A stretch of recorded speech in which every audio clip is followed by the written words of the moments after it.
Bonjour, alors nous allons enfin démarrer le programme Aïcha que j'avais annoncé il y a plus d'un an et demi. J'avais prévu de commencer par de la lecture de hadiths, des centaines de hadiths de Aïcha, mais comme ça va être ennuyant, je le ferai dans la deuxième partie. Et pour la première vidéo, pour qu'elle soit attractive, nous allons regarder trois hadiths mignons de Aïcha. Donc j'ai sélectionné trois hadiths. Le premier, c'est celui où elle fait la course avec le prophète. Alors je ne sais pas s'il est très connu ce hadith, j'ai l'impression que non. Donc c'est quand le prophète et Aïcha font la course. Il est rapporté par Hisham, d'après son père, au roi, d'après Aïcha. Et c'est rapporté par Hisham d'après quelques personnes, et en particulier Soufiane ibn Uyayna. Après ça se sait pas encore, mais ça ne nous intéresse pas. La version de Soufiane, je l'ai ici. Le prophète a fait la course avec moi, et je l'ai battu. On est resté, ça en est resté là, jusqu'à ce que je prenne du poids. Il a fait la course avec moi et il m'a battu. Il a dit « Hadihi bitilka ». C'est pour ça. En français, on dirait on est quitte. Donc Soufiane nous rapporte, d'après Hisham, d'après Urwa, d'après Aïcha, que le prophète a fait la course avec elle l'a battue, et plus tard, elle avait pris du poids. Il a refait la course, cette fois c'est lui qui a gagné, et il a dit on est quitte. On a une autre source que Hisham qui rapporte cette histoire, c'est Hamad ibn Salamah, qui rapporte d'après Ali ibn Zaïd, qui rapporte de Abu Salamah, qui rapporte de Aïcha. Cette branche est plus fragile que celle-ci parce que non seulement elle est plus longue, mais surtout parce que Ali ibn Zaïd est un rapporteur faible. Jamais quand même parce que d'après Hisham, on a Abu Ishaq al-Fazari qui rapporte d'après Hisham, d'après Urwa, d'après Aïcha, mais il rapporte également d'après Hisham, d'après un homme, d'après Abu Salama, d'après Aïcha. Donc ce Abu Ishaq, dont le hadith n'est pas la spécialité, il nous rapporte deux chaînes différentes. On a aussi Abu Usama qui rapporte de Hisham d'après Abu Salama, sans l'homme, d'après Aïcha, mais je le dessine pas parce que c'est pas important et parce que je le suspecte de rapporter en fait de Abu Ishaq. Donc on a le témoignage de Hisham d'après Urwa, d'après Aïcha, le témoignage de Hamad d'après Ali, d'après Abu Salama, d'après Aïcha, et Abu Ishaq qui a l'air d'être confus car il rapporte deux chaînes différentes. Ce dont on est sûr, c'est que Hisham rapporte le hadith, et il rapporte cette version qu'on a lue. Hamad ibn Salama, il rapporte un résumé de cette version, il rapporte juste que le prophète a fait la course avec Aïcha et elle l'a battu. Ça s'arrête là. Et Abu Ishaq, il rapporte une version bien plus longue où Aïcha dit qu'elle est sortie avec le prophète lors d'un de ses voyages et qu'il a dit à ses compagnons « avancez » pour pouvoir rester seul avec Aïcha. Puis il a fait la course avec elle, elle l'a battue, et plus tard il s'est passé la même chose, elle est sortie avec le prophète dans un autre voyage. Il a dit à ses compagnons d'avancer, puis il a demandé à Aïcha de faire la course avec lui, mais comme elle avait pris du poids depuis la dernière fois, elle lui a dit au prophète « comment pourrais-je te battre ainsi ?» Il a insisté, ils ont fait la course, et cette fois c'est lui qui l'a battu. Et il a dit on est quitte. Donc cette version longue, elle est rapportée par Abu Ishaq, et on pourrait la mettre entre parenthèses parce qu'il est le seul, avec Abu Sama dont j'ai parlé tout à l'heure, il est le seul à rapporter cette longue histoire. En revanche, ce qui est certain, c'est que le prophète a fait la course avec Aïcha et elle l'a battu. C'est rapporté par Hamad, mais surtout d'après Hisham, qui ajoute qu'ils ont refait la course plus tard lorsqu'elle avait pris du poids. Et le prophète l'a battu, il a dit on est quitte. Alors ce hadith n'est pas rapporté dans les authentiques, il est rapporté chez Ibn Majah, dans un chapitre sur le mariage, et chez Abi Daoud, dans le livre du djihad, chapitre la course à pied. Ça c'est pour les livres principaux, mais après il est rapporté par d'autres, bien sûr, il y a Ahmad, Tabarani, An-Nasaï dans son autre Sunan, etc. Et donc s'il y a quelque chose à retenir, c'est cette transmission-là, Hisham d'après Urwa, d'après Aïcha. C'est appuyé par cette autre branche, mais elle est bien plus fragile. Donc voilà pour le premier hadith, on passe au deuxième. Le deuxième, je vais l'appeler la bouderie. C'est quand Aïcha boude le prophète, ou plus précisément, elle boude son nom. Le prophète m'a dit « Je sais quand… » Là j'ai raté mon copier-coller, ça reprend ici. « Je sais quand tu es satisfaite de moi, et quand tu es en colère contre moi. » Alors j'ai dit « D'où sais-tu cela ?» Il a dit « Quand tu es satisfaite de moi, tu dis « Non, par le Seigneur de Muhammad. » Et quand tu es en colère, tu dis « Non, par le Seigneur d'Ibrahim. » J'ai dit « Oui, par Allah, ô prophète, je ne délaisse que ton nom, je n'abandonne que ton nom. » Le Ya Rasulallahi, il n'y est pas tout le temps, et pareil pour le Wallahi, dans la plupart des versions, il n'y a pas ce mot. Donc elle dit juste Ajal, oui, je n'abandonne que ton nom. Après, il y a toujours des synonymes, par exemple Tabarani, au lieu de rapporter Ajal, il rapporte Sadaqta. Mais à part les petites variations dans la formulation de la phrase, c'est toujours la même, et donc c'est rapporté, encore une fois, par Hisham, d'après Urwa, d'après Aïcha, et d'après Hisham par plusieurs personnes. La chaîne la plus rapportée, c'est Abu Sama, d'après Hisham, d'après Urwa, d'après Aïcha. C'est la version qu'on a lue, rapportée par Abu Sama, d'après Hisham, d'après son père Urwa, d'après Aïcha. Donc je répète le hadith, c'est le prophète qui dit à Aïcha « Je sais quand tu es satisfaite de moi ou quand tu es en colère contre moi. » Et elle lui dit « D'où sais-tu cela ?» Ou dans une autre version, d'où as-tu appris cela? Et il lui répond, quand tu es satisfaite de moi, tu dis non par le Seigneur de Muhammad, c'est-à-dire qu'elle cite son nom, et quand tu es en colère contre moi, tu dis non par le Seigneur d'Ibrahim. C'est pour ça que j'ai mis elle boude son nom, elle ne veut pas le prononcer, parce qu'elle est en colère contre lui. Et elle répond oui, mais je ne délaisse que ton nom, je n'abandonne que ton nom. Là j'ai un extrait du commentaire de An-Nawawi, il cite le Qadi Iyad à propos de ce passage, la ahjuru illa ismaka, elle a dit je n'abandonne que ton nom, pour indiquer que son cœur et son amour, kama kana. Dans le livre en français, ils traduisent par rester intact. Elle a dit ça pour indiquer que son cœur et son amour restaient intacts. D'ailleurs, la jalousie chez les femmes est due à un excès d'amour. Donc ça c'est l'explication de An-Nawawi, j'ai aussi l'explication de Ibn Hajar. Il cite un autre savant qui dit la même chose. Son intention était de délaisser le nom, juste le mot, mais elle ne délaissait pas son cœur. J'ai une troisième explication, c'est encore un commentaire de Bukhari, par un savant hanafite qui cite un autre savant, At-Tuibi. Donc c'est la traduction d'un abonné, Mahmoud, que je remercie. Elle se limite, lorsqu'elle dit je n'abandonne que ton nom, elle se limite au nom, elle n'abandonne que le nom. Elle se limite, c'est tellement délicat, subtil, car elle nous informe que lorsqu'elle était tellement en colère au point où ça enlève à la personne son choix, c'est-à-dire que tu es tellement en colère que ça t'empêche de raisonner, tu peux plus faire de choix. Quand elle était tellement en colère au point où ça enlève le choix, ça ne lui change pas l'amour complet. Ça ne change pas le statut de l'amour complet, qui prend son intérieur à son extérieur, qui agit sur elle, qui l'influence, qui la submerge, qui est mélangé avec son âme. Elle a exprimé le fait de délaisser par l'abandon, parce qu'elle a dit qu'elle abandonnait son nom.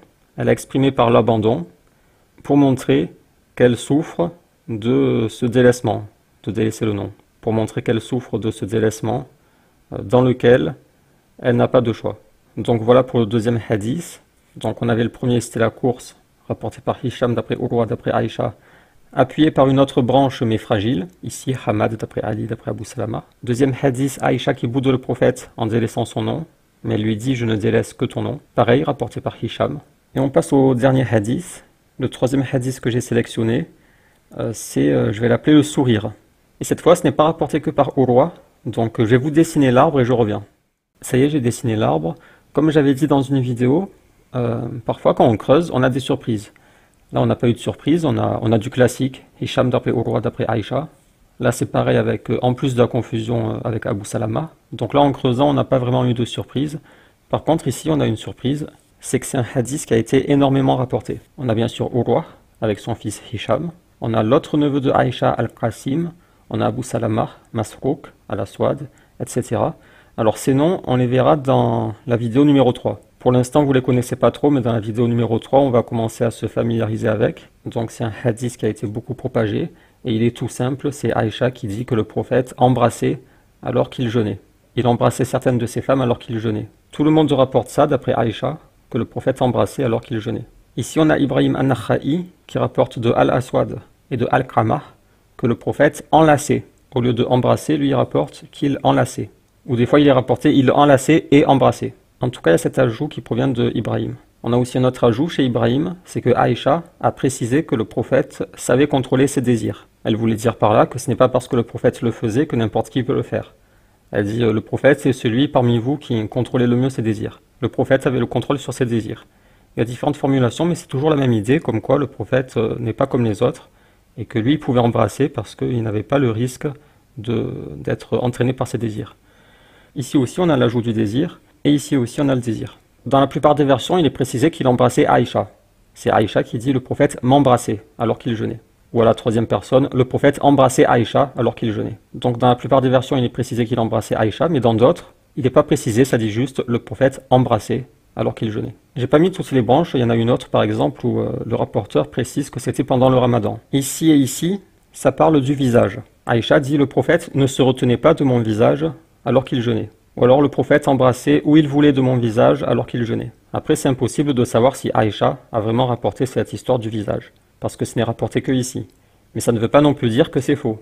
Par exemple, il se pourrait qu'elle ait rapporté cette histoire du visage uniquement à Masrouk, et que c'est pour ça que c'est que chez Masrouk qu'on le retrouve, et ici. Donc pour le visage il y a du doute, pour le désir peut-être un léger doute, il est quand même rapporté ici, ici et ici assez tôt. Mais ce qui est certain, ce qui est une certitude, c'est que Aïcha rapporte que le prophète embrassait ou l'embrasser alors qu'il jeûnait. On va lire le témoignage de Soufiane car il est intéressant. Il est ici. Alors les hadiths numéro 2 et 3, ils sont dans les authentiques, ils sont à peu près partout. Il n'y a que le premier sur la course qui n'est pas dans les authentiques. Soufiane a dit « J'ai dit à Abdirrahman ibn al-Qasim », donc Soufiane il est là, et il a dit à Abdirrahman, le fils de al-Qasim, « J'ai dit à Abdirrahman, as-tu entendu ton père rapporter de Aïcha que le prophète l'embrassait alors qu'il jeûnait ?» Il est resté silencieux un moment, il devait être en train de réfléchir pour ne pas se tromper, puis il a dit « oui ». Donc là c'est intéressant parce que Soufiane nous rapporte la confirmation que Abdurrahman a bien entendu son père rapporter de Aïcha, parce qu'on a toujours des craintes de mauvaises attributions. Il se pourrait que Abdurrahman l'ait entendu d'un autre, ou que Al-Qasim l'ait entendu de Abu Salama qui a entendu de Aïcha. On a toujours des craintes, et là Soufiane nous confirme donc qu'il a demandé à Abdurrahman s'il a bien entendu son père rapporter de Aïcha, et il a confirmé. Alors là vous allez dire, attends, mais pourquoi t'appelais ça sourire? Il n'y a pas de sourire, c'est juste le prophète embrasser Aïcha pendant son jeûne. Alors le sourire, c'est une particularité de la version de Urwa. Lorsque Urwa rapporte le hadith, il y a une particularité. Il rapporte que Aïcha lui a dit que le prophète embrassait certaines de ses femmes alors qu'il jeûnait. Ou dans une autre version, il embrassait une de ses femmes alors qu'il jeûnait. Et Urwa ajoute, puis elle sourit. C'est-à-dire, après avoir apporté le hadith à Urwa, elle a souri. Il est là le sourire, c'est dans la version de Urwa, qui nous dit qu'après lui avoir dit le hadith, elle a souri. Après, il y a la question de pourquoi a-t-elle souri? Pourquoi a-t-elle souri? Et il y a plusieurs interprétations. Moi, ce que j'avais compris la première fois, c'est qu'elle souriait parce que ça lui remémorait le moment où le prophète l'embrassait. Ça la rendait heureuse de se remémorer ce moment de sa vie. Ici, j'ai An-Nawawi qui propose différentes explications, sachant que dans une version, il y en a un qui rapporte de Urwa, et dans sa version à lui, il dit qu'en fait c'est Urwa qui l'a fait sourire. Parce que lorsqu'elle a dit le prophète embrassait une de ses femmes, Urwa lui a dit « Qui d'autre ça peut être que toi ?» Et c'est là qu'elle a souri. Malheureusement, il n'y a qu'un transmetteur qui rapporte ça de Urwa, donc encore une fois on est dans le doute, on ne sait pas si ça s'est bien passé. Mais ce qui est sûr, c'est qu'elle voulait dire que le prophète l'embrassait elle. Là j'ai une version de Ibn Abi Shayba, il rapporte de Sharik, d'après Hisham, d'après Urwa, donc le père de Hisham, d'après Aïcha, elle a dit « Le prophète embrassait certaines de ses femmes alors qu'il jeûnait, puis elle a souri. » Et là il y a un ajout, je crois que c'est de Ibn Abi Shayba, mais je ne suis pas sûr, il ajoute « Nous pensions que c'était elle, nous pensons qu'il s'agissait d'elle. » C'est-à-dire que le fait qu'elle sourit, ça fait comprendre qu'il s'agit d'elle lorsqu'elle dit « Le prophète embrassait certaines de ses femmes. » Donc An-Nawawi cite 4 interprétations du sourire. La première, elle n'est pas intéressante, elle est tirée par les cheveux. La deuxième, c'est que Aïcha était gênée de raconter ça à Urwa. Elle était gênée de dire que le prophète l'embrassait, c'est pour ça qu'elle a souri. Elle a souri de gêne. La troisième, elle est ici. Elle a souri de joie en se remémorant sa place avec le prophète et sa situation avec lui et sa tendresse envers elle.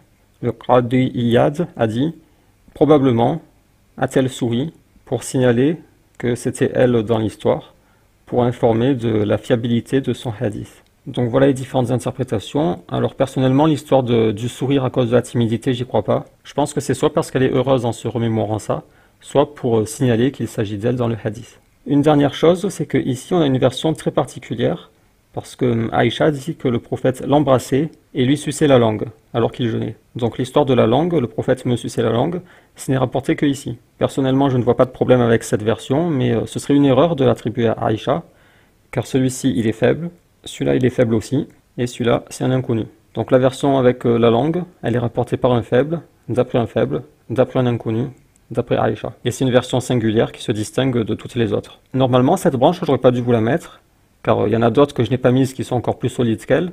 Elle est fragile comparée aux autres, mais je vous la mets. Pourquoi? Parce qu'il y a des chiites qui se servent de cette version pour attaquer Aïcha. Dans ma dernière vidéo, il y en a un qui m'a dit « Pourquoi tu n'aimes pas les chiites? Tu n'as aucune raison d'être contre les chiites. » Pour comprendre, je vous invite à aller sur Google, vous tapez langue Aïcha prophète, et vous allez tomber sur un site chiite. Je vous mettrai le lien dans les commentaires, et je vous invite à lire l'article de ce chiite pour voir la différence entre une lecture, c'est même pas une lecture bienveillante que j'ai faite, c'est une lecture normale. Une lecture normale, il s'agit d'une femme qui parle de son époux, c'est une lecture normale. Parce que parfois, il faut faire des lectures bienveillantes. Quand il y a des disputes entre les compagnons et tout, il faut faire une lecture bienveillante. Là, c'est pas ce que j'ai fait, j'ai même pas fait une lecture bienveillante. J'ai fait une lecture normale. Donc vous allez comparer la lecture normale que je viens de faire avec la lecture du chiite.